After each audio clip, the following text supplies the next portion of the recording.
എല്ലാവർക്കും നമസ്കാരം. എൻ്റെ പേര് മൃദുല. ഞാൻ ഓൾറെഡി ഒരു ബിസിനസ് സ്റ്റാർട്ട് ചെയ്തു. എനിക്കൊരു സ്വന്തമായൊരു ബ്യൂട്ടി സലൂൺ ഉണ്ട്.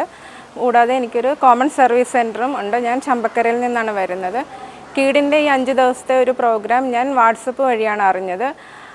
അതിന് പ്രകാരമാണ് ഞാനിവിടെ വന്നിരിക്കുന്നത്. ഇവിടെ കൂടുതൽ GST ടാക്സേഷൻ അങ്ങനെയുള്ള ക്ലാസ്സുകൾ എനിക്ക് കൂടുതൽ ഉപകാരപ്രദമായി തോന്നി. അതുപോലെ ഡിജിറ്റൽ മാർക്കറ്റിങ്ങിനെ കുറിച്ചും എനിക്ക് കൂടുതൽ ആവശ്യമായിട്ട് തോന്നിയത് എൻ്റെ കേസിൽ ഡിജിറ്റൽ മാർക്കറ്റിംഗ് ആണ്. അത് ഞാൻ എൻ്റെ ബിസിനസ് കൂടുതൽ ഡെവലപ്പ് ചെയ്യാനായിട്ടും അത് ആവശ്യമായി വരുന്നുണ്ട്. അപ്പോൾ അത് ഞാൻ കൂടുതൽ നല്ല രീതിയിൽ എനിക്കത് മനസ്സിലാക്കി തന്നിട്ടുണ്ട്. ഇവിടുത്തെ ക്ലാസ്സുകളെല്ലാം നല്ല രീതിയിലായിരുന്നു.